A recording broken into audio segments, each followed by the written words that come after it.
இதுல இந்த திருமாறன் அந்த மேட்டர் சொல்லுவோம், அந்த ஆளுக்கே வந்து விபூதி அடிக்கணும்னா எவ்வளவு பெரிய ஜெகதாளுக்கு இல்ல. என்ன தெரியுங்களா கம்ப்ளைண்ட்? அதுல இப்ப திருமாறனுக்கும் நிகிதாவும் கல்யாணம் ஆயிருச்சு. யார் தலைமையெல்லாம்? திருநாவுக்கரசு. அன்றைக்கு பாஜகவில் இருந்தவர், இன்றைக்கு காங்கிரஸில் இருக்கிறவர், அவர் ஒன்றிய அமைச்சர். அப்புறம் RSS தலைவர், தமிழ்நாட்டு தலைவர் ராமகோபாலன். இவங்க 2 பேர் தலைமையில தான் திருமாறன்ஜிக்கு கல்யாணம் வந்து நடந்திருக்குது. பால் பழம் குடிக்கிற ஈவெண்ட். ஆமா, அப்பவே வந்து அந்த அம்மா வந்து ஓடிடுது வீட்டை விட்டு.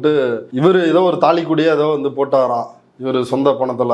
அதையும் சுருட்டிக்கிட்டு அந்த அம்மாவுக்கு போடப்பட்ட நகையும் அந்த அம்மாவே எடுத்துக்கிட்டு மொத்தத்தையும் பேக் பண்ணிக்கிட்டு ஃபர்ஸ்ட் நைட்ல எஸ்கேப் ஆகிட்டாங்க.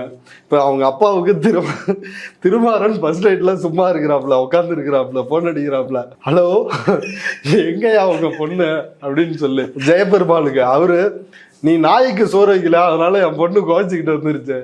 அவங்க வீட்டுல ஆமா, நாய்க்கு சோறு வைக்கல அதனால என் பொண்ணு கோச்சிக்கிட்டு வந்துருச்சு அப்படின்னு அவரு சொல்ல, இவரு மாவீரர் இல்ல, மாவீரன் திருமாறன் இல்ல, உடனே கிளம்பி வாங்கிட்டு போயிட்டாரு. அந்த வீட்டுக்கு கிளம்பி போறாரு. போய் பேசி பொண்ணை கூப்பிட்டு வரணும். ஃபர்ஸ்ட் நைட் ஆச்சாப்பா, அவர் ஒரு மைண்ட் செட்ல வந்திருப்பாருல்ல, போய் கூப்பிட வந்து போறாரு. போனா அவங்க ஒரு டீமை ரெடி பண்ணி வச்சுக்கிட்டு விட்டு திருமாறன்ஜிய பொலன்னு அங்கேயே பிளந்துருக்காங்க. ஐயோ, இதெல்லாம் எஃப்ஐஆர்ல இருக்கு. இது எல்லாமே நடந்தது. அங்க வந்து முக்கிய சோர்ஸ் வந்து நம்மள்ட்ட சொன்னது. திருமாறன் பாதியை முழுங்கிட்டு மீதியை தான் சொல்லிட்டு இருக்கிறாப்ல.